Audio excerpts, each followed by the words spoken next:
Olá,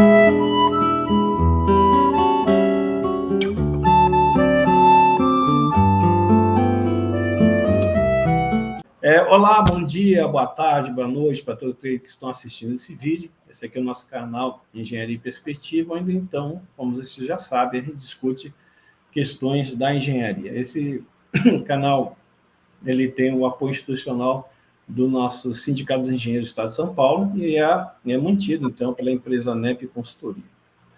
Seguindo, então, nossas conversas, nossas entrevistas, né, com profissionais da engenharia, ou pessoas que têm uma relação estreita com a engenharia, ou que têm uma relação com questões pertinentes de engenharia, né?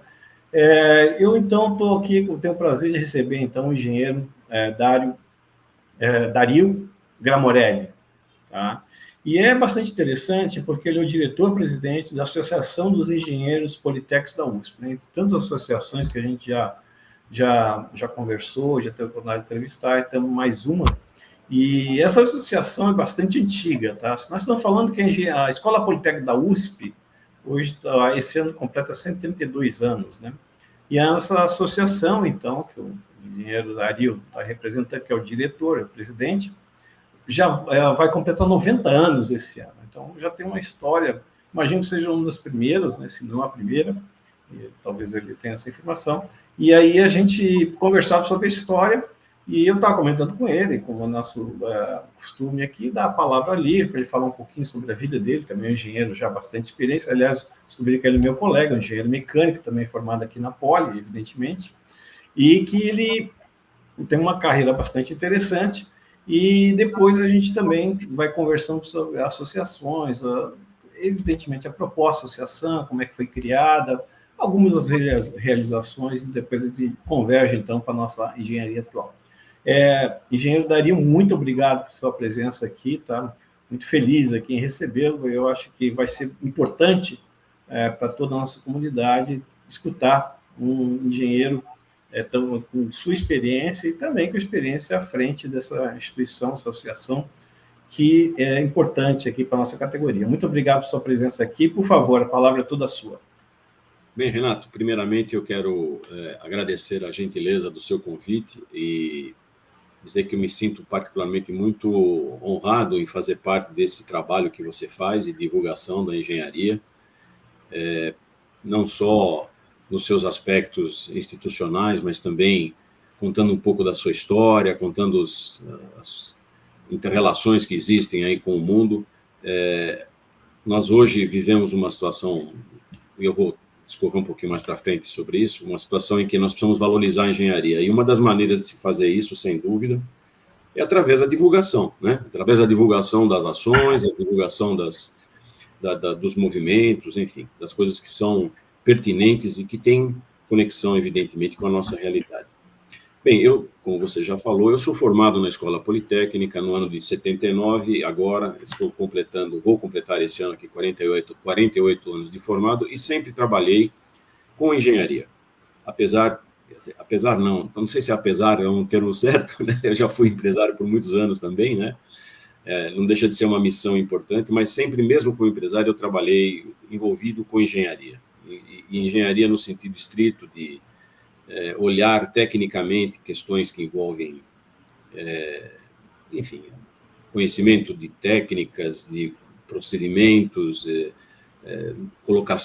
fabricação, colocação em funcionamento e coisas dessa ordem, né? Eu comecei originalmente ainda na escola, eu sempre trabalhei de alguma maneira conectado com a engenharia. Eu fui estagiário do Instituto de Pesquisas Tecnológicas, fui estagiário da falecida Engesa, que era uma empresa de formação essencialmente de politécnicos, né, que foi pioneira em muitos aspectos aí da tecnologia automotiva, principalmente na aplicação especial. A militar talvez é uma das mais conhecidas, mas eles tinham aplicações não militares também, e sempre foram muito pioneiros. Eu tive a oportunidade, ainda como estagiário, de trabalhar dentro do cérebro da Engesa. Era uma empresa de pesquisa que ficava aqui em São Paulo, onde se faziam os protótipos, onde se desenvolvia basicamente nem era o cabeça de série, né, das produções seriadas, mas eram os equipamentos que ainda estavam sendo desenvolvidos para ver se era viável ou não. Quer dizer, um campo para estagiário é um lugar maravilhoso, né? A gente está continuamente em contato ali com novidades e com gente experiente, o que é mais importante, né? Foi bom para mim isso aí.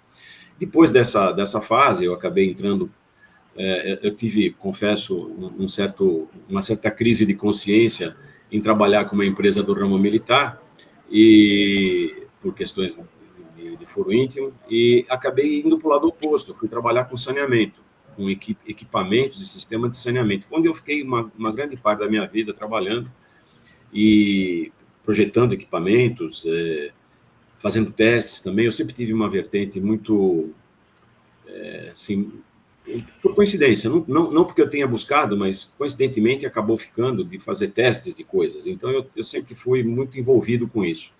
E trabalhei por muito tempo numa das empresas de mais tradição, infelizmente é uma empresa que não existe mais também, mas era uma empresa muito renomada no mercado, conhecida também pela sua proficiência técnica. Lá eu trabalhei e como é natural numa carreira profissional, eu entrei como estagiário, passei por engenharia de produto, engenharia de projeto, acabei virando gerente, depois assessor direto da diretoria. Era uma empresa que tinha mais de 1.000 funcionários e era referência no mercado naquela época. Qual empresa? A Filsan Equipamentos e Sistemas, uma empresa muito conhecida no mercado. Sim, bastante conhecida. Já foi bastante comentada aqui nesse canal. Sim, era uma empresa que tinha...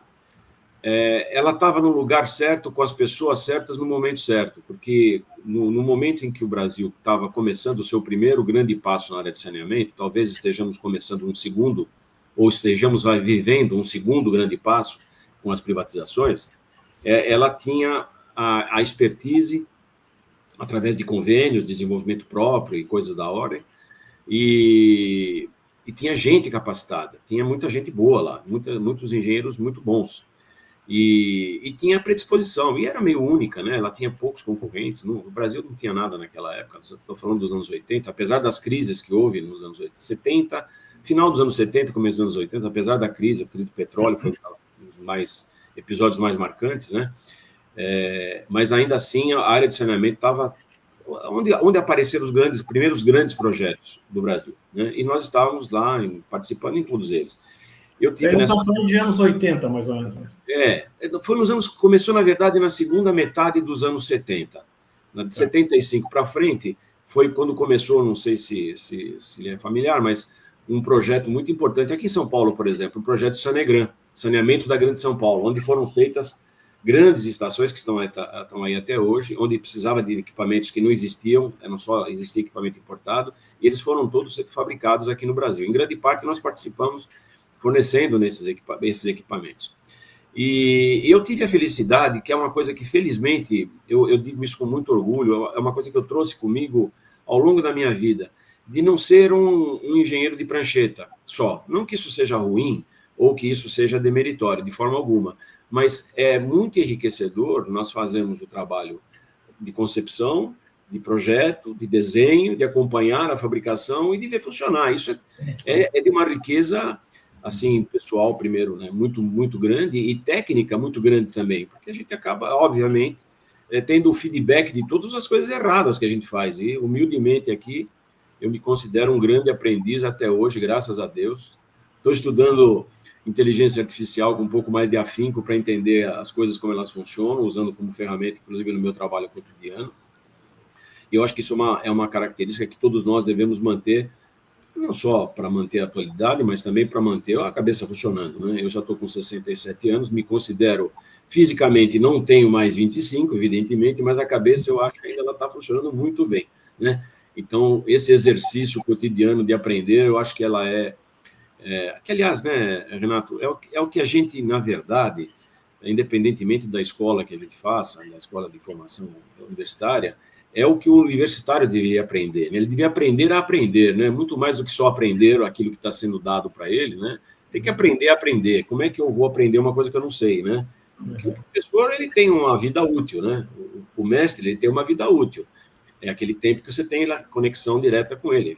Evidentemente, pode ser uma pessoa do seu convívio, etc. Mas, do ponto de vista da informação, da formação, é aquele período. Depois você tem que se virar. Essa, literalmente, é a premissa que eu imagino que a gente deveria estar seguindo sempre, né?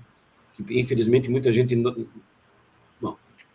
é meio exagero, mas não se enfatiza tanto isso quanto deveria ser enfatizado, né? Principalmente nos tempos atuais, aí, com respeito à formação superior. Mas, enfim, aí, depois desse período, eu passei um bom tempo lá na Filsan. Aí eu tive uma oportunidade profissional para uma sociedade numa empresa de transformação de plástico, de produção de matéria-prima plástica, na verdade. Nós fazemos, não só temos lá polimerização, e temos também composição de material para indústria de injeção, onde eu fui convidado para uma sociedade, fiquei lá por alguns anos, uns 7, 8 anos. Eu fiquei. Qual a empresa, mestre? Essa empresa ela foi fundida com uma outra e depois uma multinacional italiana comprou. Chamava-se Petronil Indústria e Comércio de Poliamida. Poliamida, o nylon, né? É um material de aplicação muito ampla na indústria mecânica, principalmente.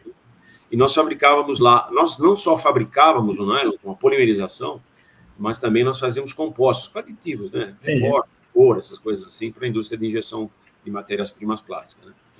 E depois, a empresa, nesse processo de fusão e transformação, houve um rearranjo societário. Eu não me interessei em continuar naquela composição que ela tinha e fui para uma outra atividade. E aí fui por minha conta mesmo. Eu falei, não, acho que chega, agora daqui para frente eu vou apanhar sozinho. E aí eu abri a minha empresa, porque onde eu trabalhei, onde eu mantive atividade por muitos anos, por praticamente 27 anos. E aí essa empresa ela teve diversas vertentes. Eu comecei trabalhando, evidentemente, naquilo que eu já tinha familiaridade, esse mercado de matéria-prima, também fazia compostos, etc. Só que não insisti muito nessa atividade e acabei derivando, por conveniências comerciais, profissionais, eu acabei derivando para fazer estruturas metálicas. E foi onde eu mantive a grande parte das minhas atividades nos últimos 20 anos, fazendo estruturas. Qual é o nome dessa empresa? Alfa Coberturas. Como? Alfa Coberturas. Tá bom. Nós nos especializamos principalmente em coberturas de vidro, em policarbonato, em telha termoacústica, não fazendo galpão industrial, não era isso, mas era alguma coisa um pouquinho mais engenheirada, né? Então a gente fazia coberturas mecanizadas, retráteis e coisas assim, e atendendo tanto o mercado doméstico, vai colocando assim, quanto o institucional. Nós temos muitas referências aí de trabalhos que fizemos ao longo do tempo, com obras que são hoje dá para ver do Google Earth, né? Dá para olhar lá de cima. São coisas boas, legais. Entendi.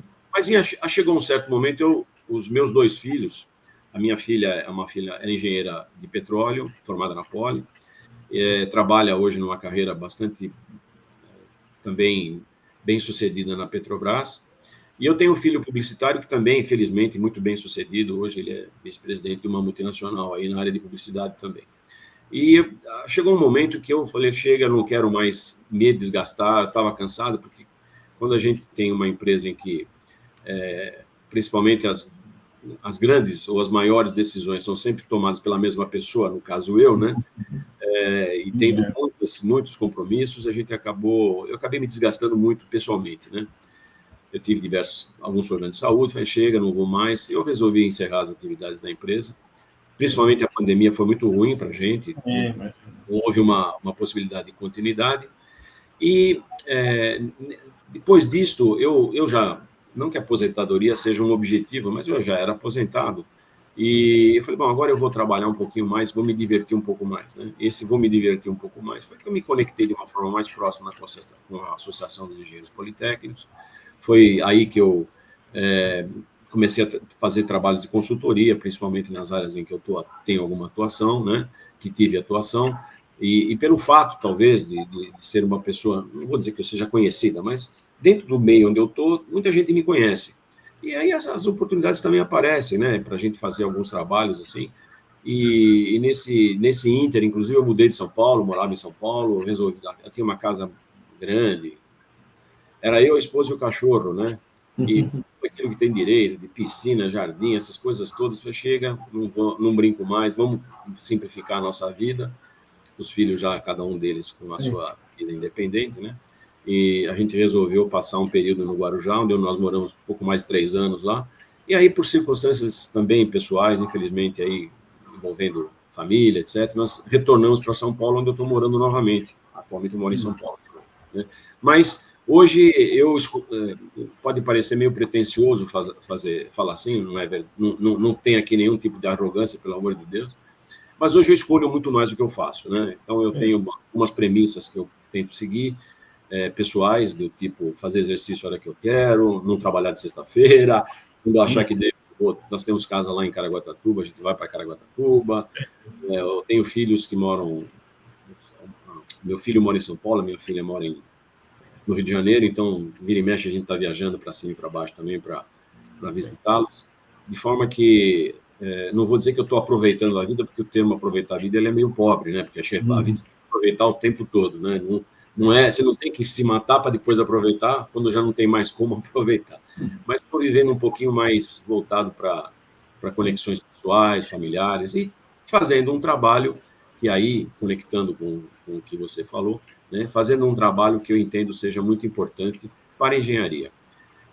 Nesse período principalmente quando eu comecei as minhas atividades pessoalmente, eu também lecionei na Escola de Engenharia Mauá, onde eu fiquei mais de 10 anos também lecionando lá. Fui convidado a ajudar a montar o curso de Engenharia Mecânica, junto com uma pessoa que talvez seja do seu conhecimento, o professor Boris Zampesi, que ainda o Boris ainda é um grande amigo pessoal meu, ficamos muito amigos aí ao longo dos anos, e ele estava montando o curso noturno de Engenharia Mecânica lá na UAI e me convidou. E lá tinha diversos colegas politécnicos também, professores também, e eu passei 10 anos lá, até que fiquei uns 4 anos trabalhando junto com o Boris. Depois ele, para mim chega, eu estou saindo, fica você no meu lugar.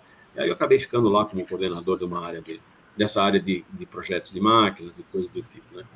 E também, em um certo momento, eu já também estava muito estressado, porque primeiro que eu... Que época você ficou na Mauá? Eu fiquei de 97 a 2007, 11 anos lá. E foi um período em que o estresse, talvez não seja da memória de quem nos assiste aqui, mas foi um período, principalmente nos anos 2000 e alguma coisa, a economia estava bombando, né? A primeira época, os primeiros governos do Lula, e a economia estava ascendendo rapidamente, né? E eu tinha a minha empresa aqui, que era próximo da minha residência, inclusive eu morei na Lapa, em São Paulo, e a empresa ficava próxima dela também, e eu tinha que ir para São Caetano lecionar. Então, eu ficava num dilema incrível, porque primeiro que eu, obviamente, tinha 2 responsabilidades, com a empresa, evidente, e com os alunos. Então, atravessar a cidade no horário que eu ia, era um trauma. Começou a ficar muito estressante essa minha atividade, porque era assim, eu tinha que sair com soluções que eu tinha, ou problemas que eu tinha que resolver, e tinha que chegar, né, num horário definido, senão os alunos não vão esperar. E estava ficando cada vez mais tensa para mim essa vida. Eu falei, não, chega, né, já entrando nessa fase deixa eu limpar um pouco da minha trilha aqui, porque está com muito obstáculo no meio. Para minha alegria, porque tanto quando eu saí da Poli, porque eu saí da Poli da área, né, de lecionar, infelizmente, porque foi uma época em que meu pai faleceu, ele tinha uma empresa, e aí eu comecei a fazer 200 coisas ao mesmo tempo, e uma das coisas que eu não conseguia fazer era lecionar direito. Então eu também fiz a opção de deixar de lecionar, porque eu tinha que cuidar da empresa dele, até eu também dar um destino para ela. E eu já era diretor nessa outra empresa onde eu fui sócio, eu tinha família, dava aula, era muita coisa ao mesmo tempo, não dava para eu cuidar de tudo ao mesmo tempo, né? Meus filhos eram relativamente pequenos nessa época, então a gente tem que priorizar, né? E a prioridade foi, infelizmente, foi deixar.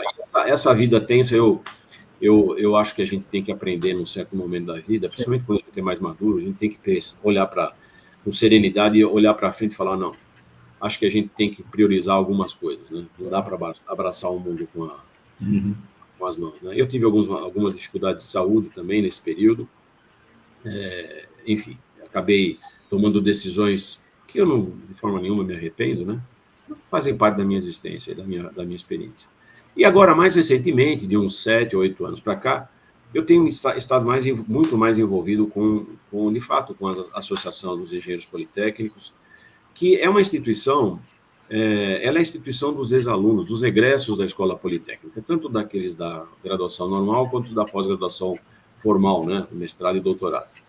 Ela é uma instituição quase centenária, já vamos para fazer 90 anos. Ela não é a primeira associação de egressos. Acredito eu que a da Medicina é mais antiga, da Pinheiros, e a São Francisco também é mais antiga. Ah, sim. Contudo, e tem outras, eu acho que é uma escola tem uma outra escola do Rio de Janeiro que também é mais antiga. Contudo, essas instituições nem sempre operaram de forma contínua, né? E nós estamos, desde que fomos fundados, né, nós estamos operando de forma contínua. Então, pelo menos ao que nos consta, em operação contínua, nós somos a mais longeva, embora não sejamos a mais antiga, né? Isso não é nenhum privilégio, nenhum mérito ou demérito, mas é uma circunstância, né? E a gente tem, evidentemente, né, o respaldo, ou temos lá na nossa retaguarda, entre aspas, né, o nome da Escola Politécnica, porque, apesar de nós sermos uma instituição absolutamente independente, do ponto de vista jurídico, fiscal, operacional, nós não temos dependência nenhuma com a própria escola, mas a gente trabalha junto com eles, né? A gente trabalha junto no sentido de... a gente sabe que a gente está carregando o nome Politécnica conosco, né? Então, tudo aquilo que nós fazemos, evidentemente, tem algum impacto na própria instituição.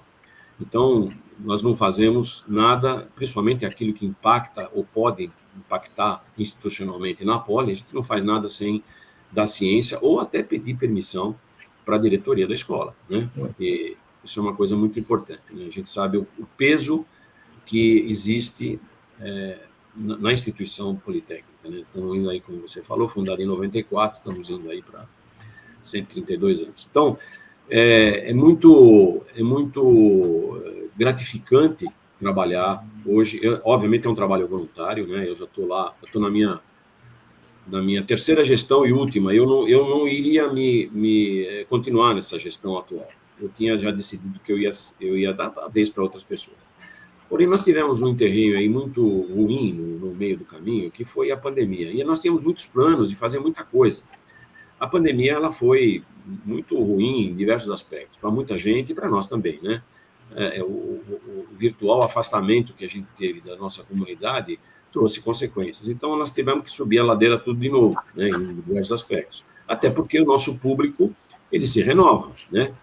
Mais ou menos 700 e poucos alunos todo ano saindo da universidade, da faculdade, para saírem no mercado, e, obviamente, nós temos as partidas daqueles mais antigos, né? Então, nós temos um trabalho contínuo, na verdade, né? E a gente faz um monte de coisas, hoje, atualmente, a gente faz um monte de coisas.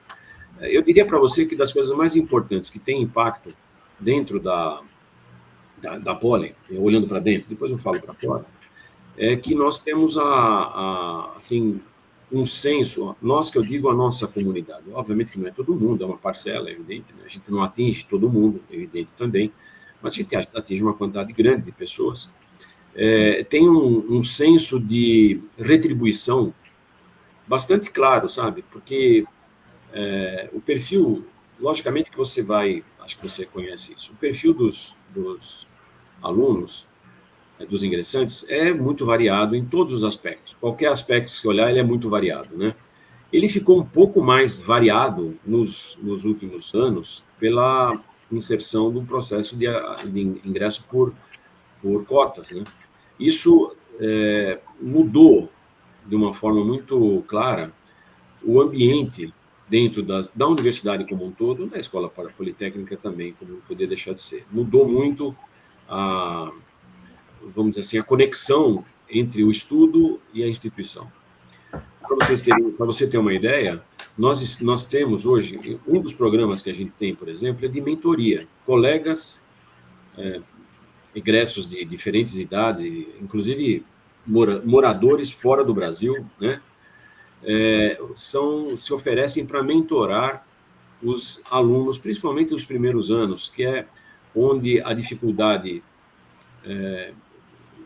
isso é meio é natural, mas ninguém fala muito, né? Os primeiros anos da universidade, da faculdade, principalmente de engenharia, são os piores anos, embora a gente ache que sejam os últimos, ou aqueles do meio. Os primeiros é onde o impacto é maior, é onde aquela postura do aluno que sai do ensino médio, que tem lá um professor, que faz provinha, dá um trabalhinho, né?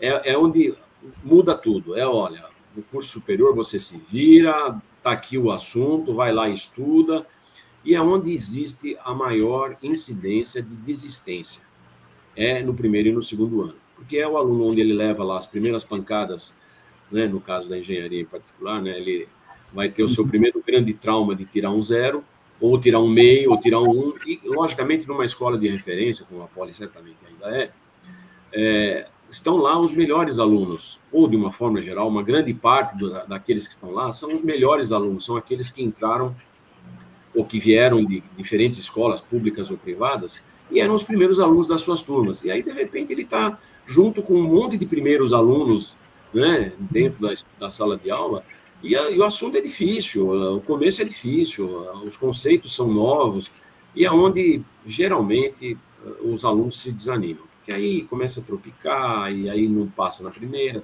não tira nota na segunda prova, aí desiste da disciplina, aí é pré-requisito da outra, aí ele se enrola, e aí, enfim, acaba não conseguindo se formar. Ou acaba desistindo, até como tem muitos casos, infelizmente. Então, nós temos esse programa de mentorias, inclusive o programa chama-se Poli Retribua, para você ter uma ideia. É um processo de mentoria em que a ideia não é ficar ensinando nada para ninguém, a gente não quer ser tutor acadêmico dos alunos. Mas, sabe, o aluno, você sabe disso, o aluno que entra, ele se forma, se ele se esforçar, um pouco, não precisa fazer, não precisa dar a vida para isso. Alguns vão com um pouco mais de dificuldade, um pouco menos, mas eles vão se formar. Só precisa, evidentemente, prestar atenção no começo, que é esse começo decisivo. E com a entrada, com o ingresso dos cotistas, é um fato, e não é de forma nenhum preconceito nem nada, mas a formação primordial dos ingressantes hoje piorou. Então, nós também fazemos, por exemplo, aulas de reforço, voluntários, colegas egressos, voluntários que vão lá dar aula de reforço, principalmente matemática e física, que é onde pega, né? Para os alunos. Além disso, e isso é infelizmente, bem conhecido no nosso mercado de atuação da engenharia, existe ainda não deveria existir, mas existe uma resistência muito grande ao elemento feminino, à mulher na engenharia, né? Com todas as suas consequências, né? E nós sabemos muito bem que hoje as mulheres, aliás, hoje como sempre foram, né? As mulheres têm as mesmas habilidades, ou pode ter até habilidades melhores em alguns aspectos do que os próprios homens, né? E que não são valorizadas na engenharia, né? Eu estou falando isso de uma maneira genérica, não estou dizendo assim, especificamente algumas instituições podem não levar isso em conta, mas isso é um fato. E as nossas colegas reclamam muito disso, né? Então, existe um movimento também das próprias egressas de assessorar as alunas dentro da escola, assim, especificamente falando sobre a questão feminina na engenharia, fortalecendo as carreiras STEM de uma maneira geral, né? E dando apoio, que também é importante. Isso eu diria para você que são algumas das ações. A gente, por exemplo, homenageia professor todos os anos pelo melhor professor. Um que nós talvez conheçamos aí, que é o professor Mariani, acho que você deve ter... né? O Mariani, então, ele foi conectado aqui pelo canal. Exatamente. Antônio Mariani. Então, o Mariani, por exemplo, ele foi meu aluno. Lá no comecinho. E ele foi um dos professores homenageados, uma pessoa fantástica, eu gosto muito do Mariani, eu acho ele... tem o programa Poli Cidadã, né? Que é isso, ele como pessoa... entrevista, né? É uma pessoa destacada, eu gosto muito dele, como engenheiro também. Então, a gente valoriza muito o elemento humano, a gente valoriza a data da escola, dia 24 de agosto é aniversário da escola, é onde a gente também, no geral... Deixa eu colocar algumas questões aí, que a gente já está falando das ações, né, da associação, mas eu gostaria de tentar entender um pouquinho como é que vocês veem a engenharia hoje, diante de questões que eu tenho levantado aqui sistematicamente nessas entrevistas, que é a baixa procura, né, de alunos hoje, de jovens por engenharia, né, Hoje, o número de alunos, né, praticamente a metade de engenharia no Brasil é metade do que era 7, 8 anos atrás. Então, foi uma queda brusca, né? E, assim, recentemente, o número de vagas oferecidas é superior, né? E estou considerando, evidentemente, as universidades privadas também, e a gente sabe também a variedade que a gente tem de qualidade dessas variedades, mas, por outro lado, a gente poderia dizer que as vagas superaram o número de candidatos, que é um negócio meio absurdo, né? Então, existe todo um contexto, né? E você comentou muito bem a questão das cotas também. Quer dizer, existe um contexto muito grande, de modificações muito grandes nos alunos que estão entrando, né? E isso, como é que vocês discutem lá internamente? Então, veja só, é muito oportuno você colocar isso, Renato. Nós não precisa particularmente participar de nenhuma instituição para saber. É só a gente dar uma olhadinha rápida nos anúncios que aparecem aqui e ali na internet, isso no Brasil inteiro, em diferentes momentos, por diferentes canais, principalmente expressado pelos próprios engenheiros, uma visão muito clara de que a engenharia está desprestigiada. E vamos colocar o termo na sua dimensão exata. O prestígio aqui não é tapinha nas costas que nós estamos falando, não. Não é achar que engenheiro é melhor do que ninguém, porque a gente sabe que não é, né? Nem como pessoa, nem como profissional. Mas a atividade de engenharia como uma ferramenta social, eu digo social porque é da sociedade, né? A engenharia como uma ferramenta para transformar o país, transformar a sociedade, talvez nós nunca tenhamos atingido, na nossa história mais recente, né? Talvez até nessa história dos 100 anos, últimos 100 anos, a gente tenha atingido um patamar tão baixo, né? O assunto é muito, muito oportuno a gente falar sobre isso. Dentro dessas muitas iniciativas que estão acontecendo, e algumas iniciativas são muito focadas, outras são dispersas, outras são simples reclamação, tipo, poxa, não pode ser assim, também não analisa por que está assim, ou por que está assado, né? O que tem que ser feito. O que a gente percebe claramente é de que, do ponto de vista do reconhecimento da importância da engenharia no nosso contexto, né, no contexto nacional, não há o devido reconhecimento. O reconhecimento eu não estou falando diretamente da questão remuneração ou status, eu estou falando reconhecimento da virtude que uma sociedade possa ter em ter uma engenharia competente. São informações que também estão disponíveis para quem quiser saber. Houve um período, são números um pouquinho mais para trás, mas é razoavelmente recente, em que a Coreia do Sul, ela era, per capita, o país que tinha maior número de doutores em formação nos Estados Unidos. Ela foi ultrapassada acho que per capita pela China não, porque lá o per é muita gente, então talvez não seja. O per capita talvez não seja. Hoje a maior quantidade é de, principalmente indianos e chineses, né? A maior quantidade que faz especialização no exterior. Nós, aqui no Brasil, eu vou dar uma informação para você. Aqui no Brasil, nós estamos jogando fora nossas cabeças, né? A melhor essência que a gente tem, que são pessoas com formação especializada, não tem a oportunidade de expressar a sua competência aqui. E acabam buscando, obviamente, dependendo de uma série de circunstâncias, mas acabam buscando ou sendo buscados, né, em atividades no exterior. Ou seja, a gente investe, você sabe muito bem que para você formar um engenheiro com um mínimo de competência, não só a formação escolar, que são lá, todo o curso que ele fez até a engenharia, mas para ter um engenheiro que tenha alguma produtividade como engenheiro mesmo, você precisa de 20 anos de investimento numa pessoa. A sociedade precisa investir 20 anos numa pessoa, né? Esse investimento hoje está sendo jogado fora, em muitas instâncias, né?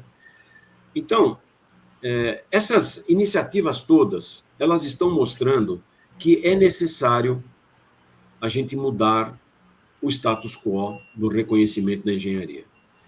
A China só é a China que ela é hoje porque o investimento maciço em tecnologia reverteu em progresso material para o país. Não vou nem discutir as questões políticas, que não é o caso. Mas o progresso material da China, ela se desenvolveu, ela aconteceu, está acontecendo, apesar de ainda ter muito para fazer lá, através do investimento no domínio de tecnologia. E a gente está vendo hoje, os exemplos são enormes, né? Uma quantidade enorme de exemplos. Então, o que nós fazemos, o que nós temos feito, principalmente esse conjunto de pessoas que tem estado orbitando aí a Associação dos Engenheiros Politécnicos? Nós estamos hoje num trabalho de juntar, e não para a obtenção de nenhum tipo de protagonismo, porque seria bobagem pensar assim, mas principalmente juntar as pessoas que estão pensando o assunto num lugar só. Para quê? Para que nessa vamos dizer assim, comunhão, mesmo com, eu tenho certeza que existem, diferenças ideológicas, principalmente envolvendo política partidária, mesmo assim, a gente precisa rediscutir o nosso papel. Por quê? Porque, e particularmente, né, usando um exemplo bastante fácil de ser verificado, com inteligência artificial, com essas técnicas novas de praticar a conexão com a tecnologia, ontem eu li um artigo fantástico, não sei se isso daí é de conhecimento comum, mas uma determinada inteligência artificial que foi preparada para isso, atuando como co-cientista, achou uma solução que há anos se buscava para um determinado problema, e acho que com 4 ou 5 dias de participação nessa consciência, né, desse trabalho conjunto, foi desvendado um problema, que era problema que não tinha solução. Quer dizer, isso mostra o quanto é necessário que nós tenhamos domínio sobre diversas questões, né? Durante a pandemia, a crise que nós tivemos nos semicondutores, que paralisou a indústria de eletroeletrônica e todas as suas sucedâneas, mostrou claramente que nós não podemos ter dependência de um único fornecedor, que foi, no caso, a China, né, que parou a China, de repente não fabricava carro, né? Essa exposição que acabou ficando, e esse tipo de problema que eu estou colocando, mostra o quanto é importante nós termos que avançar, porque é evidente, usando um termo que você conhece bem, a nossa derivada está menor do que a derivada dos outros. Então, a distância está aumentando. E essa distância, se a gente não tomar pé, ela vai chegar a um ponto em que nós não vamos conseguir acompanhar o mundo, e vamos ser, enfim, um país de segunda categoria. Não que a gente seja de primeira, mas a gente quer ser de primeira, né? Tudo bem, é importante, lógico, estudar receita, mas a gente não pode ficar só em commodity, a gente tem que ter tecnologia junto, a gente tem que fazer bem feito um monte de coisas, né? Então, quando a gente olha esse quadro, Renato, em que nós temos relação candidato-vaga cada vez ficando menor, quando nós temos uma quantidade grande de engenheiros que se formam e não têm oportunidade de trabalhar, quando a gente vê uma parte, principalmente das escolas de maior destaque, dos engenheiros formados, acabar por trabalhar, não que isso seja demérito, até porque eu falo sempre isso, no nível individual, cada um tem que saber onde aperta o seu calo. Quer dizer, eu preciso pagar os meus boletos. Se eu sou engenheiro e vou trabalhar como economista ou como financista, é um problema meu, porque eu tenho que me virar, tenho minha família, tenho meu apartamento, enfim. Então, a gente nunca pode individualmente criticar ninguém por fazer uma escolha de não seguir a carreira de engenharia.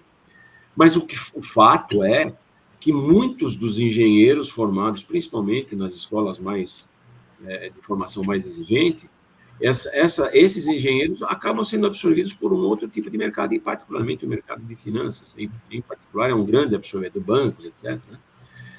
Não que isso seja errado, não é errado. Eu diria, de uma certa forma, até um elogio, né, para o engenheiro, que ele pode também ser engenheiro, né? Ele pode trabalhar na finança, pode trabalhar na economia, etc. O grande problema, isso eu ouvi de um colega ontem falando sobre isso, ele falou, o problema todo não é o engenheiro ir trabalhar com outras coisas. O grande problema é não sobrar engenheiro para fazer engenharia, que é o que está acontecendo atualmente. Nós não podemos perder a essência do que é o curso de engenharia. Então, nós não temos propriamente um diagnóstico, é um assunto complexo, é um assunto multifacetado, evidentemente passa por decisões de caráter político, evidente, né? Não é uma coisa que você, num grupo de engenheiros bem intencionados, você vai resolver, porque vai acabar, de alguma maneira, se transformando em ações no âmbito das decisões de legislação e enfim, coisas assim. Mas não há dúvida nenhuma de que a gente precisa olhar com um olhar diferente o que está acontecendo. A gente precisa, com certeza, fazer, essa é uma das missões que eu digo que nós temos lá na associação, nós temos que fazer os alunos terem o olho brilhando na hora que falar sobre engenharia. Nós temos que ter um aluno de primeiro e segundo grau, principalmente segundo grau, né, que não pode ter medo de matemática, não pode ter medo de física, não pode se afastar desses desafios que a gente sabe que enfrenta na engenharia, né? Não pode ter medo lá, antes dele saber o que é engenharia, ele já não querer fazer, porque vai ter dificuldade lá no seu curso, porque não tem afinidade, etc. Então, nós temos discutido muito isso. Inclusive, para você ter uma ideia, nós temos aí um grupo de egressos também, dentro da associação, que vai voluntariamente trabalhar junto com o ETECs, as escolas técnicas aqui de São Paulo, para fazer conexão de reforço também. É óbvio que não é com uma ou duas ou três ações isoladas que a gente vai conseguir mudar o quadro. Tem muita coisa para ser feita. Mas, no mínimo, a gente precisa saber que o problema existe da forma como ele existe. Então, uma das coisas que nós fazemos lá dentro da associação, por exemplo, é apoiar algumas disciplinas, principalmente as disciplinas introdutórias de engenharia, apoiar com palestras, para falar, olha, gente, ser engenheiro não é um privilégio, mas pode ser muito gratificante, coisa que, às vezes, as pessoas pensam que não pode ser, porque ficam iludidos com outras carreiras, né? Nós temos, infelizmente, isso não posso deixar de dizer, nós temos, infelizmente, o atrativo financeiro. O atrativo financeiro, ele é mandatório, né? O que nós temos que fazer? Nós temos que criar melhores condições, e esse melhores condições é um conjunto de coisas, né? Não é uma ou duas. Melhores condições para que a engenharia se expresse. Por exemplo, né? Eu estou aí junto com uma das ações de valorização da engenharia. Nós tínhamos o agro, né? É pop, não é isso? Uhum. O agro é pop, acabou virando até um chavão que todo mundo sabe o que significa, né? E o agro, com toda a sua pujança, e é verdade, né? Na economia, na participação da economia brasileira, faz muito. E, obviamente, em paralelo com o que eles fazem de fato, eles fizeram uma excelente campanha de propaganda. Eu vou dar um spoiler aqui para você, que logo, pelo menos, é uma informação que eu tenho do mercado publicitário, meu filho está nele, né? Uhum. Mas vocês sabem muito bem que as distribuidoras de energia elétrica andam muito com a imagem muito ruim no mercado, né? Por causa dos apagões, essas coisas todas que têm acontecido. Vai aparecer, dentro de algum tempo, uma campanha, não sei como é que vai chamar, não tenho detalhes, nem também, mesmo que eu soubesse, eu não poderia dizer. Mas alguma coisa do tipo, a energia elétrica é pop. Vai aparecer isso. Sim, por quê? Tem que mostrar que isso é importante, enfim. Eu acho que nós temos que fazer exatamente a mesma coisa com a engenharia, sabe? A engenharia brasileira faz coisas maravilhosas. Acho que você tem conhecimento. Isso foi publicado bastante na mídia recentemente. Está sendo colocada em funcionamento uma planta de conversão de hidrogênio para fazer conversão de etanol em hidrogênio para célula elétrica. Você já deve ter visto isso aí.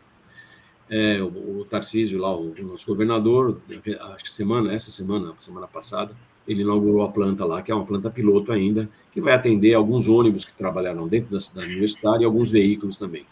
Isso é inédito no mundo. Não existe ninguém fazendo isso no mundo, ainda mais com etanol. Eu, particularmente, conheço o responsável pelo projeto, lá, o professor Júlio Meneghini, não sei se você o conhece também. Conhece? Sim. Então, o Júlio, estava conversando recentemente com ele, o que nós estamos fazendo lá é maravilhoso. E fica só, evidentemente, no público mais restrito da engenharia, esse tipo de informação. Isso precisaria ser logicamente, dentro dos contextos publicitários, enfim, né? Isso precisa ser divulgado. Nós fazemos, na área de bioengenharia, nós fazemos coisas fantásticas. Particularmente durante a pandemia, nós tivemos exemplos maravilhosos de coisas desenvolvidas no Brasil. Em particular, a Poli fez, você deve saber, a história do ventilador que foi desenvolvido pela Poli. Eu particularmente trabalhei com ele também, fiz parte da equipe lá, colaborando também com o pouco que eu sabia do assunto. Foi o único ventilador do mundo, o único aprovado para trabalhar em UTI. Isso daí, embora seja algo de aplicação muito restrita, ninguém fez nada parecido. E teve muita gente querendo fazer parecido. Não fez. Por quê? Porque teve gente competente, teve uma estrutura muito grande por trás para fazer isso, teve pesquisa, enfim, a história é longa. Queremos até fazer um filme sobre isso. Deixa eu só fazer uns comentários aqui. Você está comentando essas questões cíclicas, eu diria que são cíclicas da engenharia, né, esses altos e baixos, né? Mas não lhe parece também que eu acompanho muito esses diagnósticos, por exemplo, recentemente falei com o professor que foi presidente da Embrapi, o fundador, e o atual presidente da Embrapi, que atua nessa interface, né?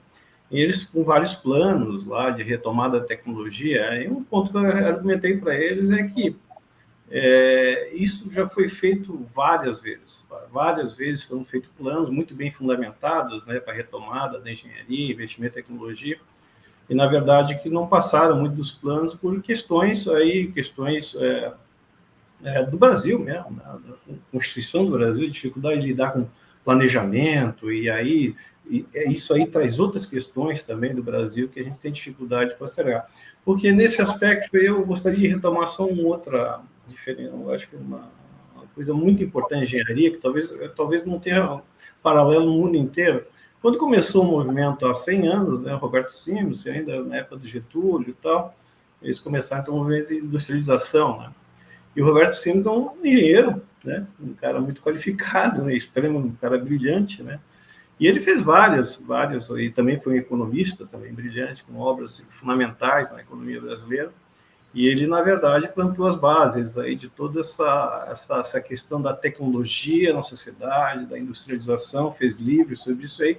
E ele refletiu muito sobre a formação do engenheiro, né? Que é exatamente toda essa fundamentação para a gente construir esses diagnósticos multidisciplinares e trazendo os vários aspectos numa complexidade como é o Brasil, né? E uma das coisas que ele fez foi, inclusive, construir um fundador da Faculdade de Sociologia Política. Imagina, naquela época, anos 30, né? Essa faculdade já tem mais de 90 anos, né? Então, ele imaginava já engenheiro... Naquela faculdade, se você pegar a ata de fundação, mais da metade daqueles caras, olha, a Faculdade de Sociologia Política, eram engenheiros. Ou seja, já existia essa ideia do engenheiro, não só como fundamento da sociedade, mas também com essa capacidade de reflexão da sociedade, inclusive para a introdução das atividades de uma maneira mais perene, né? E, de alguma maneira, isso aí se perdeu, na minha opinião, tá? O engenheiro hoje é um cara muito técnico, né? Que ele deve ser, né? Mas partiu um pouco, e aí eu acho que ele se perdeu um pouco nesse processo, e ele é mais ou menos vítima da oscilação do mercado, né? Que eu acho que é isso que a gente está conversando. Então, você está falando de ventilador, né? Mas eu teria um exemplo, acho, da indústria civil dos anos 70 e 80, que o Brasil era nada superior. E, mais recentemente, a indústria óleo e gás, que varreu praticamente a engenharia nessa área, e nós tínhamos tecnologia mais desenvolvida do Brasil, ainda temos, de certa maneira, né? Mas esses ciclos aí, que são brutais, né? Nessa área de óleo e gás, ninguém parou ainda. Existem alguns estudos de ESE, né? Mas ninguém parou para ver o tamanho da perda, né? Se fala em trilhões, né? Então, mas esse ciclo da engenharia e também esse reconhecimento de que ocorre esses ciclos também, eu acho que me falta um pouco esse aspecto de perspectiva histórica em geral, né? Evidentemente não estou falando de associação, né? Mas para a gente trazer todos os requisitos, porque a complexidade, quando a gente reúne tudo, é como você está falando, é um negócio muito difícil, inclusive, de expressar aqui, porque a gente vai trazendo um aspecto após o outro, né? Mas na medida que eu acho que a gente coloca na perspectiva histórica, a gente consegue dar uma arrumadinha nisso aí, entender. Então, Renato, como eu lhe falei no início, eu entendo que nós, engenheiros, somos uma ferramenta. A gente não pode imaginar que a engenharia é um fim em si mesmo. Sim. Porque nós trabalhamos para atender a sociedade. O engenheiro, ele não faz uma coisa para ele. Estou falando genericamente e, evidentemente, de uma forma simbólica. Ele faz alguma coisa que é para atender alguém, que o resultado final é atender, evidentemente, a nossa sociedade, o nosso país, né? Eu acho que a gente, como ferramenta, nós temos muitas contribuições, porque é óbvio que o uso das ferramentas, não vou dizer que elas direcionam comportamentos, as coisas acho que são meio uma troca, né? O comportamento direciona a ferramenta direciona o comportamento. Mas não há dúvida alguma de que nós somos participantes. E aí, em sendo participantes, nós precisamos ter o papel que a gente precisa ter para poder participar direito. Tipicamente, né, estamos nesse momento fazendo aqui, eu na minha residência, você no seu escritório, estamos fazendo uma conferência, uma reunião virtual, que não seria possível se não houvesse por trás disso um arcabouço tecnológico imenso. Imenso. Né? Imagina tudo que está por trás para que você veja a minha imagem e eu veja a sua. Isso tudo não tem como a gente escapar. Tem que ter a tecnologia aplicada, né, ou a ciência aplicada, para que isso aconteça. Obviamente que a nossa participação, ela não é uma participação nem isolada e muito menos independente.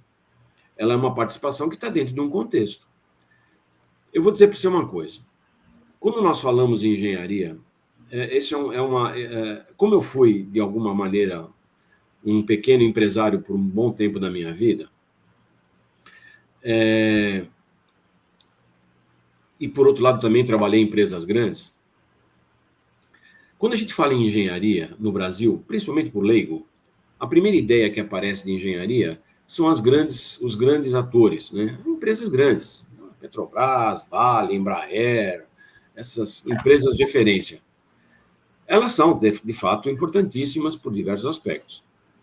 Mas quem de verdade faz a economia girar não é a grande esfera, né? Para falar de rolamento, são as esferinhas pequenininhas que estão no meio, que são a grande massa de empresas menores, empregadoras, aí, de grande número de pessoas, que fazem a economia andar. Estas empresas, que podem vir a se tornar empresas grandes, elas são, no meu modo de entender, estão, assim, do ponto de vista da tecnologia, elas estão absolutamente abandonadas. Sim, claro. Estão por conta própria. E nós sabemos que a estrutura, não adianta só ter os grandes, tem que ter muito dos pequenos. E aí eu vou fazer uma conexão com aquilo que nós tentamos fazer lá na associação. Primeiro, apesar das facilidades das conexões virtuais, como que temos agora, ainda assim, eu ainda acredito muito que conexões pessoais próximas, elas são mais virtuosas em diversos aspectos, né? O que nós queremos fazer? O que nós achamos que precisa ser feito? A pequena empresa, o pequeno empreendedor, que muitas vezes é genial nas soluções que ele tem, ele precisa aparecer. E esse precisa aparecer significa ele precisa estar conectado com quem possa dar vazão à sua tecnologia ou ao seu desenvolvimento. Eu tenho diversos exemplos de empresas pequenas que sucumbiram com excelentes ideias, porque as empresas grandes, eventualmente, não confiaram nelas. O termo é bem esse, é meio pesado falar isso, mas é verdade. A hora que nós tivermos a base mais sólida para a nossa engenharia, e aí eu estou falando, de fato, de todos aqueles que são partícipes, não só os grandes players aí, nós vamos ter condição de verdade de fazer coisas melhores. E como é que a gente faz isso? E é uma das atribuições nossas, é exatamente conectar pessoas, no caso da associação, e não só conectar pessoas e empresas, mas conectar com a academia. Porque a academia, e você sabe bem disso, ela tem uma certa arrogância de se achar autossuficiente. Eu estou falando, embora eu tenha participado dela por muito tempo. Ela se acha autossuficiente. Eu não estou dizendo em particular da USP, eu estou falando em particular de qualquer outra, mas se acha autossuficiente. E não é, ela é um servidor como outro qualquer para a sociedade. E na medida em que nós tivermos o acesso das pequenas empresas à tecnologia de ponta, seja através de associações, seja através de acordos, seja através das Embrapis, por exemplo, que são eventuais caminhos para isso, nós teremos solidez nas nossas oportunidades. Porque enquanto não for assim, nós vamos ficar dependentes ou de empresas multinacionais ou de grandes empresas que, na verdade, são multinacionais também, né? Vale, Embraer são todas multinacionais brasileiras, mas são multinacionais, que têm a navegação própria, que lá no mar bateu mais alto ou mais baixo, eles vão continuar navegando do mesmo jeito. Então, para até retornar um pouco a sua observação, nós, para podermos ser protagonistas, eu diria que não só no aspecto técnico, nós temos alguns degraus para subir ainda.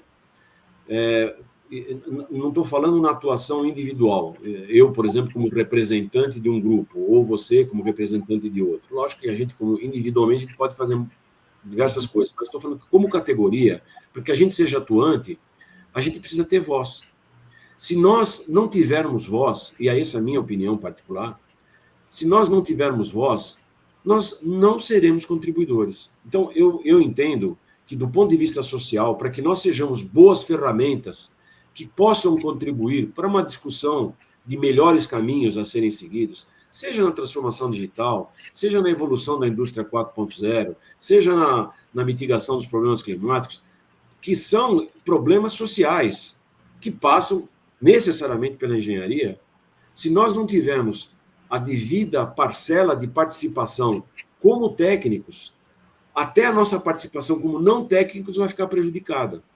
Entendeu? Então, eu entendo, o Renato, que nós devemos, como instituição, falando genericamente como engenheiros, nós temos muita coisa para fazer e acho que temos muita coisa para contribuir.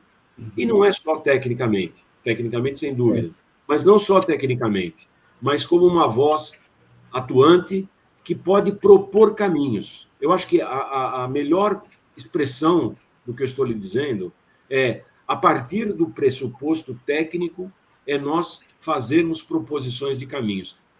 Como eu falei, entendo a engenharia como ferramenta e como meio, nunca como fim em si mesmo. Então, se nós tivermos como fazer isto, e a gente só vai fazer isso se a gente tiver expressão. Mas, se a gente tiver expressão, a gente não vai conseguir. Mas talvez seja, por isso que eu estou comentando exatamente esse ponto, né? Porque eu acho que os caminhos, assim, eu acho que, como eu estou te falando, tem vários documentos que ficaram pela história, né, apontando os caminhos. Uma época eu trabalhei na história do CNPq, dezenas de documentos, dezenas de planos. A gente pode pegar aqueles planos de desenvolvimento lá, industrial, dos anos 70 ainda, né? E nos anos 80 teve o livro branco, o livro azul, tal, tudo era ciência e tecnologia como planejamento, né? E eu tenho comentado que faltam espaços políticos onde possa, então, negociar esses planos e viabilizá-los, né? A gente tirar do plano da ideia e aí se finalmente operacionalizar. E parece que esse é o ponto, assim, que talvez fosse a gente, tipo, pega um plano daquele lá, que são muito parecidos, né? E não, olha, isso aqui nós vamos ter que fazer de algum jeito, né? E essa força política que eu vejo com dificuldade, as associações, as instituições em geral, mesmo os sindicatos, o próprio CREA, né? Esse espaço de negociação e de colocação dentro, com todas as dificuldades políticas que a gente sabe que o Brasil tem, eu acho que a coisa vai muito por aí, né, assim, também, né? Mas então, Renato, você não entende? Eu pelo menos vejo assim, né? Tem um certo caldo no que eu te falei a esse respeito. Essas decisões ou esses planos, eles são todos top-down. Eu acho que nós temos que fazer bottom-up. A nossa postura daqui para frente tem que ser diferente. Como é que a gente consegue adesão da massa se a gente só resolve as coisas aqui em cima? Esses planos, possivelmente, bem elaborados, acredito, não os conheço, confesso, mas provavelmente bem elaborados, né? Como é que eles chegaram aqui embaixo para se transformar em operação? Eles ficaram... Por isso que eu voltei, que eu tentei fazer uma síntese para não falar muito, né? Mas aí eu volto na questão da formação do engenheiro, aspecto multidisciplinar dele tem esse entendimento. Eu acho que enquanto não se fizer um trabalho, eu durante um tempo eu militava muito a questão de uma formação na área de humanidades para os engenheiros, exatamente para dar um esclarecimento maior sobre a realidade nacional, sobre o contexto nacional, e a partir daí, sim, a gente construir uma massa crítica que possa perceber a importância desses planos para desenvolvimento e que lá no futuro vai dar de fato um retorno para a categoria, antes de aceitar o primeiro convite de um banco aí aqui na Paulista, muito bem condicionado, muito bem pago, né? Então, eu acho que essa questão da formação de engenheiro passa por aí. Não sei qual é a sua opinião da associação, da sua opinião, mas me parece que ainda falta um trabalho de formação, assim, de fundamentação, esclarecimento político. Eu vou dizer uma coisa. A função social do engenheiro ainda é uma coisa que... Perfeitamente. Não temos mais, viu? Provavelmente você deve saber que desde 2022 o MEC instituiu a regra de que 10% da carga horária dos formandos hoje devem ser em atividades extracurriculares, de preferência fora da sua área de atuação. O que significa, por exemplo, no caso de engenheiros, trabalhar em atendimento filantrópico em alguma instância. Ou, por exemplo, usar dos seus conhecimentos adquiridos aí ao longo da sua formação, já aplicados diretamente em algum tipo de atividade assistencial ou coisa parecida. Isso já é hoje uma obrigação. Eu vou fazer um rápido parênteses aqui para dizer o seguinte. Eu sou voluntário de uma instituição chamada Amigos do Bem. É uma ONG fundada em São Paulo que atua no sertão nordestino. Nós fizemos um convênio com o Instituto Mauá de Tecnologia. A Escola de Engenharia Mauá é uma das instituições do Instituto, para que eles façam um trabalho conjunto conosco de envolvimento, principalmente de alunos em processo de formação lá das diferentes carreiras, não é só de engenharia, acho que de administração também, para que uma parte da atuação deles seja nessa instituição que eu estou falando. Que não é, a maior parte é de engenheiros, tá? Mas que não é ir lá para ensinar cálculo para o pessoal que nem tem o que comer, tá certo? É muito diferente disso, é de fato fazer uma atuação humanitária lá. Nada melhor do que você conhecer a realidade para você se sentir tocado em fazer alguma coisa, né? Isto foi o resultado de um trabalho que fizemos em conjunto, que, enfim, com meus contatos lá com o IMT e com o pessoal que também se motivou. Isso mostra como hoje já existe uma preocupação formal, eu diria até, porque ela é obrigação hoje escolar, para que os alunos tenham essa participação. Na Poli, eu posso dizer isso, porque eu estive agora, recentemente, discutindo isso com os professores organizadores disso, o enfoque é exatamente o mesmo. Também tem lá os 10%, da mesma jeito, né, que tem que cumprir, e o enfoque é exatamente o mesmo. Onde nós estamos, para você ter uma ideia, nós estamos abrindo a chance de alunos serem mentores, entre aspas, de alunos de segundo grau. Também com esse objetivo. Por quê? Como eu falei lá no comecinho da minha exposição, Renato, a gente precisa fazer as pessoas terem brilho nos olhos para poder, individualmente falando, como é que eu convenço alguém que ele tem que se preocupar com o país? Eu posso fazer um ótimo discurso, eu posso fazer uma ótima exposição, falando de todas as razões e justificativas para que ele se envolva. Só que ele precisa estar com a motivação em cima. Se ele não tiver, como é que a gente vai trazer essa pessoa para sair do seu ponto de vista pessoal, da solução dos seus problemas, para pensar numa solução um pouco mais coletiva e de maior abrangência? É uma das coisas que a gente está fazendo. É um trabalho enorme esse. Sim, claro. Um trabalho enorme. Essa participação que eu falei para vocês, que nós temos aí nas disciplinas introdutórias de engenharia, que a gente vai lá fazer palestra, o principal objetivo não é falar para eles que tem que saber muito bem as disciplinas lá. Não é esse. É falar, olha, existe uma necessidade humana que precisa ser atendida. Essa necessidade humana, como ela, por exemplo, a água lá em Roma, que tinha os aquedutos, baita obra de engenharia, né? A necessidade humana era ter água. Não era fazer o aqueduto. O aqueduto é o meio para fazer a água chegar lá em Roma, certo? Uhum. Então, eu acho que essa visão obviamente, só consegue passar quem tem um pouco mais de vivência, um pouco mais de experiência. Mas ela está presente, viu? Eu diria para você que ela está presente, não evidentemente em todas as pessoas, mas ela está presente de uma maneira geral. Principalmente para aqueles que estão, como eu e meus companheiros, etc., estamos envolvidos assim, de uma forma um pouquinho mais próxima com o problema. Óbvio, eu não vou colocar na cabeça de ninguém, né, individualmente, numa conversa, falar, agora você tem que ajudar. Não é assim que funciona, né? As pessoas têm que... Deixa eu só, desculpa, eu estou avançando o seu tempo aqui, já deu 1 hora. Isso, já passei. Mas não sei se você tem disponibilidade. Não, à vontade. Tá. Não, eu teria 3 pontos, e aí é um desafio, porque são 3 pontos que não se conectam diretamente, mas eu não gostaria de deixar de passar. Um ponto que você tocou agora é exatamente essa questão. A gente sempre fala em revolução 4.0, inteligência artificial, e as mídias, elas repercutem isso o tempo inteiro, né? Quem acompanha razoavelmente esses mais conectados à parte de engenharia o tempo inteiro. E eu sou exatamente daquele ponto que eu concordo plenamente, eu trabalho como engenheiro e ando em empresas pequenas, médias empresas, sempre tenho contato com esses caras, empresas grandes também, e a realidade dessas empresas não está nesse negócio, né? Não está muito longe, estão... que eu sempre, inclusive, eu uso um termo, né, que uma coisa que a gente tem que fazer é a inclusão digital dessas empresas, que elas estão fora desse mercado.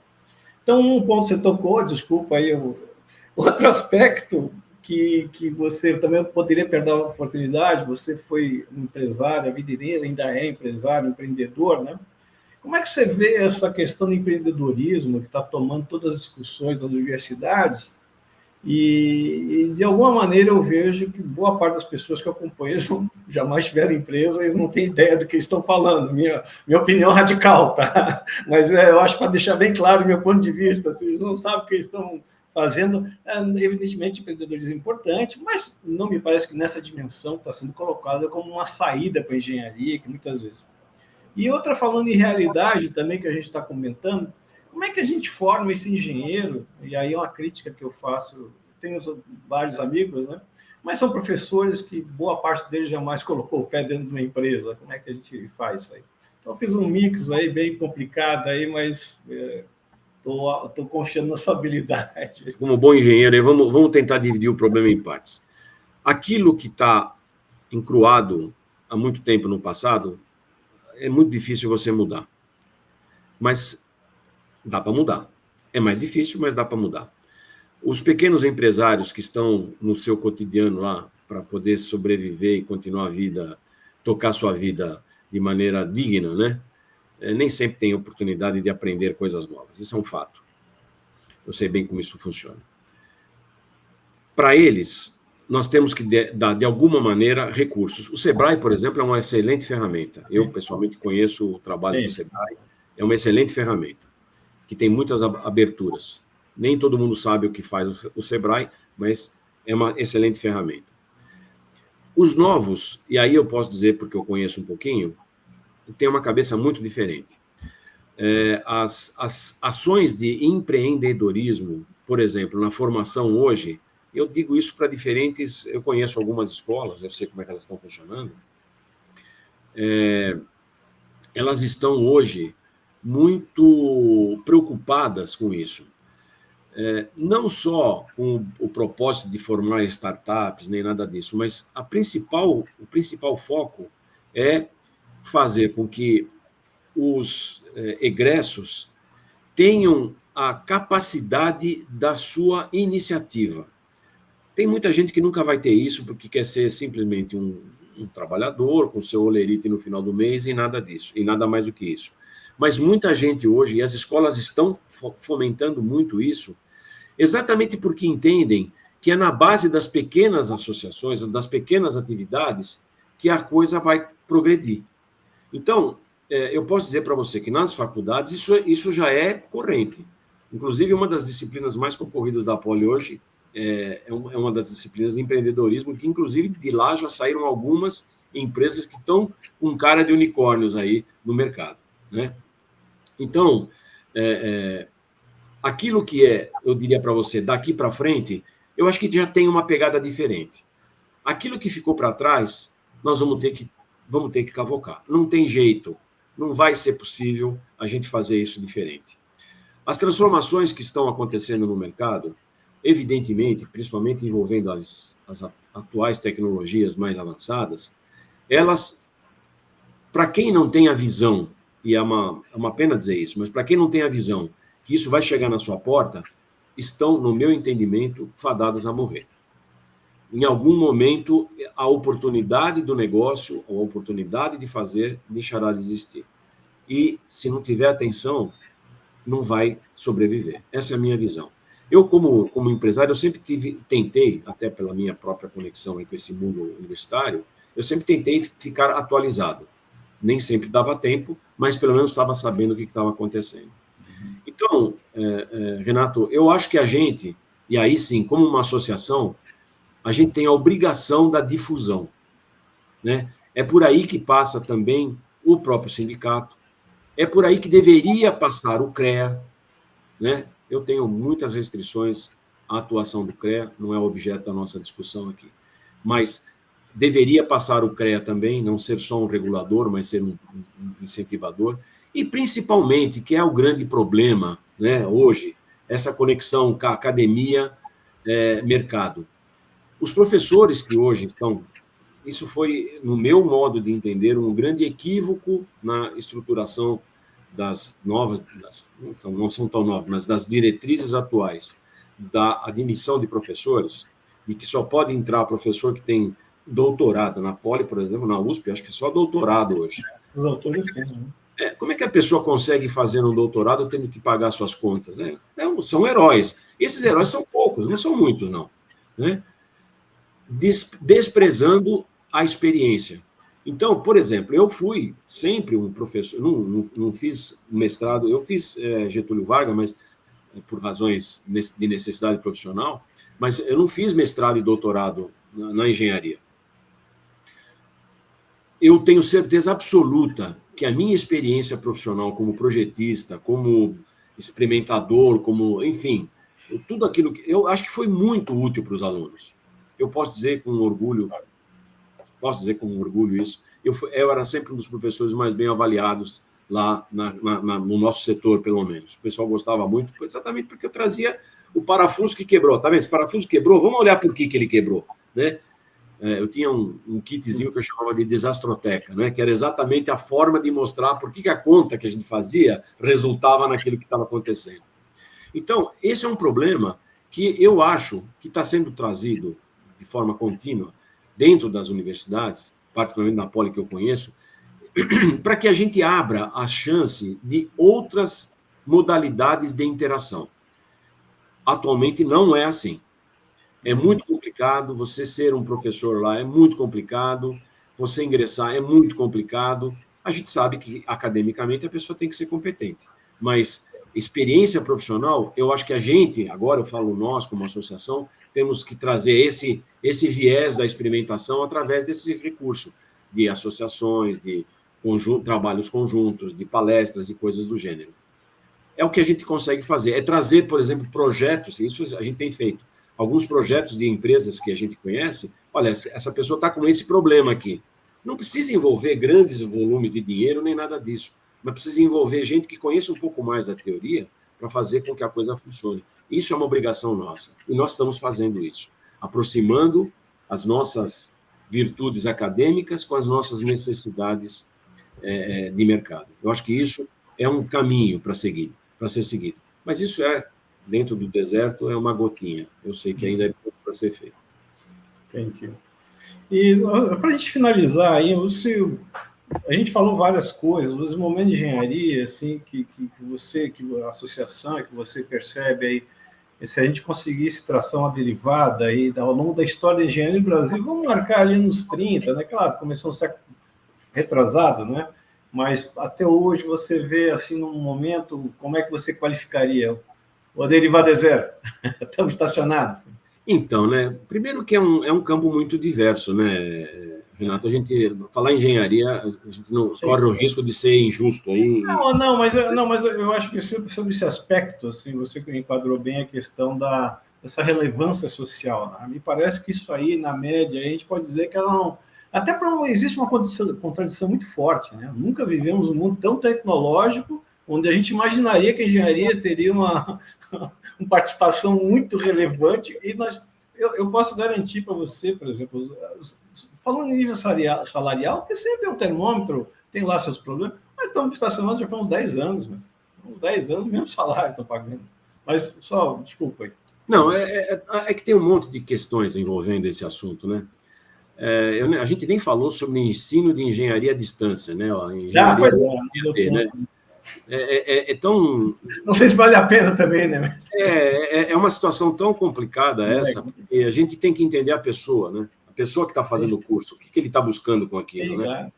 Mas é tão complicado esse assunto, porque eu diria para você que a gente já esteve em melhores momentos, assim, do ponto de vista até de reconhecimento internacional. Você sabe muito bem, a engenharia brasileira, a engenharia civil brasileira, porque nós tivemos que construir um país de um século, né? Ou menos de um século, né? A engenharia civil brasileira sempre foi muito valorizada. Tem muita gente muito boa e muito competente. Em algumas áreas, não sei se você tem essa proximidade, mas em algumas áreas de engenharia de Minas, a gente também tem reconhecimento, né? Engenharia mecânica... A Embraer, a própria área de óleo e gás, né? São protagonistas em nível mundial. A gente, quando fala de Petrobras, que eu, obviamente, tenho uma visão privilegiada, porque eu tenho tanto o meu genro quanto a minha filha, são ambos engenheiros e profissionais da Petrobras. Quando a gente tem a oportunidade de conversar um pouquinho mais tecnicamente, eu sinto um baita orgulho da Petrobras. Sim. É uma instituição que valoriza demais a pesquisa e demais o conhecimento. Isso é muito orgulho, ele dá muito orgulho para a gente, né? Mas, por outro lado, você percebe, Renato, a gente acabou ficando em nichos, né? São coisas muito específicas. A Embraer, grande parte lá, você sabe disso, são de engenheiros brasileiros, né? E grande parte ainda do projeto é feito no Brasil, mas a gente também traz muita coisa de fora, o que é natural que seja assim, né? Na área de engenharia eletrônica, por exemplo, eu acho que a gente ficou um pouco para trás, né? Porque, não sei se um pouco ou muito para trás, porque as oportunidades aconteceram fora do Brasil, né? Essa indústria de semicondutores, por exemplo, é uma das coisas, não sei se você sabe disso, uma das coisas que se está brigando muito para trazer indústria de semicondutores para o Brasil. Para exatamente sair da dependência exclusiva lá da China. Enfim, eu acho que a gente, por causa dessa questão de relevância dos últimos anos, muito do que poderia ter sido feito não foi. E, infelizmente, esse é um problema, isso é um problema. A engenharia deixou de formar engenheiros. É aquilo que eu falei há pouco aí, né? Tudo bem fornecer engenheiros para a economia, para a administração, etc., porque não pode ficar sem engenheiro. Nós deixamos de formar engenheiros. Eu vou dar um exemplo muito rápido. Recentemente, eu estava dando consultoria para uma empresa que estava montando o seu departamento de engenharia. É uma empresa que trabalha na área de saneamento. Eu participei, de alguma maneira, na estruturação, não era o responsável, mas participei, de uma certa maneira, na estruturação do departamento de engenharia. Nós não encontramos engenheiros no mercado. A faixa de senioridade que a gente queria, de 10, 15 anos, 20 anos de formado, que é um cara que já está andando, né? Não existia no mercado. E não é que não existia ou existia preço alto. Não existia. A opção da empresa foi, vamos pegar engenheiro recém-formado e vamos formar esse pessoal.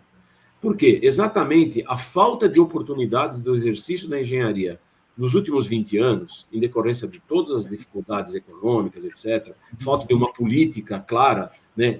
Esse é um outro ponto, não? A política estratégica, que país a gente quer ser, né? Eu não vou nem entrar nessa discussão, mas a falta disso fez com que grande parte dos engenheiros deixasse de ser engenheiros.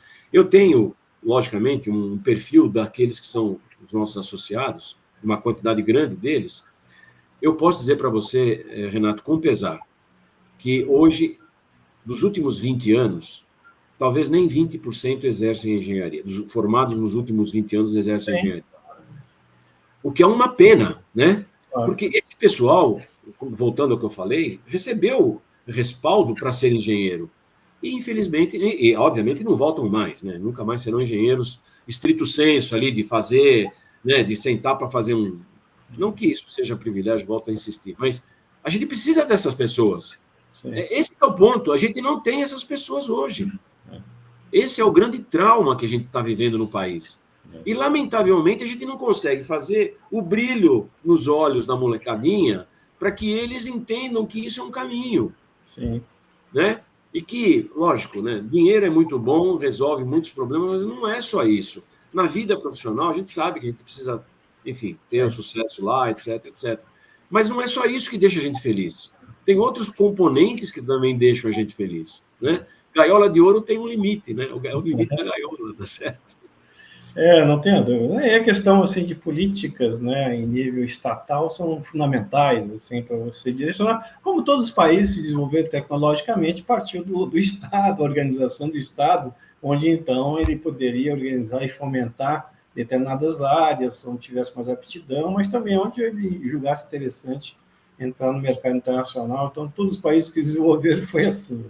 Mestre, por favor, primeiro quero agradecer sua participação aqui, já avançamos bastante o seu tempo, quero agradecer muito aí suas palavras. Eu acho que é engenheiro, né, dessa formação, que teve oportunidade acadêmica, que trabalhou na academia, que trabalhou no mercado, que foi empreendedor, para a gente é um privilégio aqui e dar essa perspectiva, né, multilateral da performance do engenheiro, para a gente bastante importante. Gostaria de deixar uns minutinhos, alguma coisa que o senhor gostaria de complementar aí para a nossa comunidade aí, né? Olha, Renato, primeiramente, muito obrigado pelo convite. Você também foi muito generoso em considerar que eu possa ser, de alguma maneira, contribuidor aí aqui, mestre. Com o seu trabalho, que eu acho muito meritório também. Eu vou falar um pouquinho de mim. A minha família era uma família de classe média baixa e que meus pais lutaram muito para conseguir que eu e minhas irmãs estudássemos. Eu sempre estudei em escola pública, eu sou formado em engenharia na Poli, eu tenho uma irmã que é formada em geografia na USP e tenho uma outra irmã que é formada em química na USP. Nós três tivemos o privilégio de ter, no incentivo dos nossos pais, a devida importância do que significa estudar. Entendo eu, e aí vou falar um pouquinho mais do que a própria engenharia, a gente ter um povo com educação de qualidade é fundamental se a gente quer ter um país decente. Eu gostaria muito que a engenharia fosse um dos vetores do desenvolvimento que nós precisamos ter. Eu falei há pouco de uma experiência pessoal que eu tenho como voluntário numa ONG, onde eu conheci e continuo vendo, infelizmente, o que significa pobreza extrema, onde a única perspectiva que as pessoas têm é de continuar vivo até amanhã. E eu sei que a educação liberta de diferentes modos, mas ela liberta e ela incentiva o progresso. Espero sinceramente ter, até hoje, com as minhas ações e com aquelas que eu pretendo continuar tendo, fazer a minha humilde contribuição para que este país possa de verdade ser um país que, eu ouço que é do futuro faz tempo, né, mas que seja um país decente, né, que atenda muito bem seus cidadãos, que comporte as necessidades que nós todos temos e que faça com que a gente, de verdade, não sinta, como já aconteceu, não comigo, mas que a gente vê, às vezes você ter vergonha de ser brasileiro. Acho que isso daí é uma coisa que é muito ruim, né? Principalmente quando a gente ouve todas as coisas que a gente ouve em todos os âmbitos. Eu tenho netos, tenho 6 netos, e eu estou fazendo o que eu faço, e faço com muita convicção, e com bastante energia até, porque eu quero que o mundo deles seja melhor do que o meu. Um mundo onde as pessoas tenham mais dignidade, em que certamente mais empatia, em que a gente não seja obrigado a ver a miséria humana exposta de forma tão crua como a gente ainda vê em grande parte do nosso país, infelizmente. Nós vivemos, eu vivo em São Paulo, nós vivemos, comparativamente a alguns locais do Brasil, nós vivemos num paraíso e não temos conta disso. E eu gostaria muito que a minha atuação, volto a dizer, sendo um engenheiro, uma ferramenta da sociedade, eu possa dar um pouquinho de contribuição para que os meus concidadãos, de verdade, vivam num mundo melhor. Muito obrigado pela oportunidade, Renato. Foi um prazer imenso conhecê-lo, foi um prazer imenso estar aqui. Espero que as nossas palavras tenham eco naquelas pessoas de bom senso, nas pessoas que são voltadas de verdade para o interesse na coletividade e que acreditam que sim, tem jeito. precisa trabalhar, mas tem jeito, sim. Muito obrigado. Tá bom, engenheiro Dario Gramorelli, muito obrigado pela sua participação. Até uma próxima oportunidade, né? Mais tarde, uma outra oportunidade de se encontrar aí para conversar um pouquinho mais, deixamos vários pontos para trás, mas foi muito esclarecedora e eu acho que vai ajudar bastante os jovens e os engenheiros já formados, vão se identificar e vão entender o que tem pela frente também. E principalmente eu acho que é importante esse compromisso que você tem, não só com a engenharia, mas com a sociedade em geral. Isso é um exemplo que eu acho que a gente deve repercutir bastante aí para todo mundo.